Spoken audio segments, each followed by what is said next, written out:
Nyok kita jaga diri kita nyok. Nyok kita jaga keluarga kita nyok. Judol dan pinjol bikin kantong jebol. Ini penjelasannya. Meski menggiurkan, bermain judi online memiliki dampak yang sangat besar dan seringkali hal ini tidak disadari oleh pemainnya. Melalui permainan tersebut, pemain menaruh jaminan uang untuk dijadikan bahan taruhan dan berharap mendapatkan banyak keuntungan. Judi online. Judi online adalah sebuah permainan yang biasanya berbentuk kartu dalam sebuah aplikasi atau website. Selanjutnya, studi kasus. Transaksi judi dan pinjaman online semakin meningkat dari tahun ke tahun. Pusat Pelaporan dan Analisis Transaksi Keuangan mengungkapkan transaksi keuangan yang berhubungan dengan judi online mencapai 101 triliun rupiah hingga kuartal 1 tahun 2024. Begitu pula dengan pinjaman online, berdasarkan laporan Otoritas Jasa Keuangan, nilai penyaluran pinjol di Indonesia mencapai 22,76 triliun rupiah per Maret 2024. Jawa Barat menempati urutan pertama dengan utang pinjol sebesar yaitu 16,55 triliun rupiah. Sebanyak 650 miliar rupiah macet.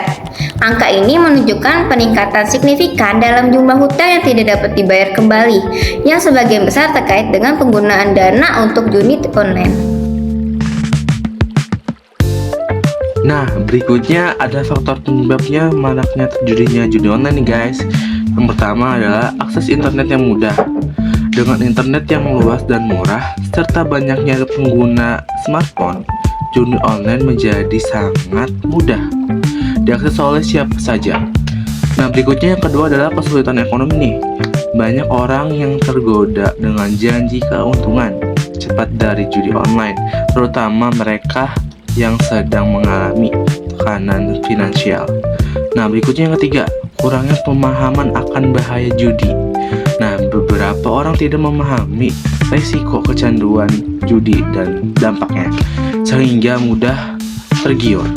Nah, berikutnya yang keempat, ada promosi di media sosial. Banyak platform judi online yang aktif mempromosikan diri media sosial dengan iklan menarik, yang sayangnya seringkali dilihat oleh pengguna di internet dari berbagai usia. Nah, berikutnya yang kelima, rasa penasaran. Nah, timbulnya rasa ingin mencoba judi online, lalu adanya rasa dorongan untuk kembali berjudi setelah mengalami kekalahan. Oke, yang berikutnya ada ciri-ciri dari penjudi online. Yang pertama itu sering main HP diam-diam dan sampai larut malam. Kedua, uang cepat habis atau sering pinjam uang tanpa alasan yang jelas. Ketiga ini, emosi tidak stabil, biasanya mudah marah-marah, terus sering gelisah. Yang keempat, sulit berhenti walaupun mereka sudah rugi. Yang kelima, menarik diri dari keluarga ataupun teman-teman. Yang keenam, percaya bisa balik modal padahal mereka itu sering kalah. Selanjutnya, yaitu dampak negatif dari judi online atau yang biasa kita kenal dengan judol. Yang pertama itu ada kecanduan. Judol dapat membuat seseorang sulit berhenti karena merasa ingin terus mencoba dan berharap menang. Yang kedua, penurunan produktivitas. Judol dapat mengganggu fokus belajar dan bekerja, sehingga prestasi di sekolah maupun di pekerjaan bisa menurun. Yang ketiga, judol memperburuk kondisi finansial keluarga. Banyak orang yang menghabiskan uang tanpa sadar, bahkan sampai berutang. Yang keempat, judol dapat memicu tindakan kriminal seperti pencurian, penipuan, karena terdesak oleh uang. Yang kelima, judol dapat mengganggu kesehatan mental, seperti menyebabkan stres, cemas, dan emosi yang tidak stabil. Yang terakhir, judol juga dapat meningkatkan risiko bunuh diri, terutama jika seseorang merasa tertekan secara mental dan ekonomi. Lalu selanjutnya ada cara mencegah kasus pinjol ilegal dan judi online di media digital. Yang pertama, tingkatkan literasi digital. Pahami ciri pinjol ilegal dan bahaya judul melalui edukasi online. Lalu yang kedua, legalitas aplikasi.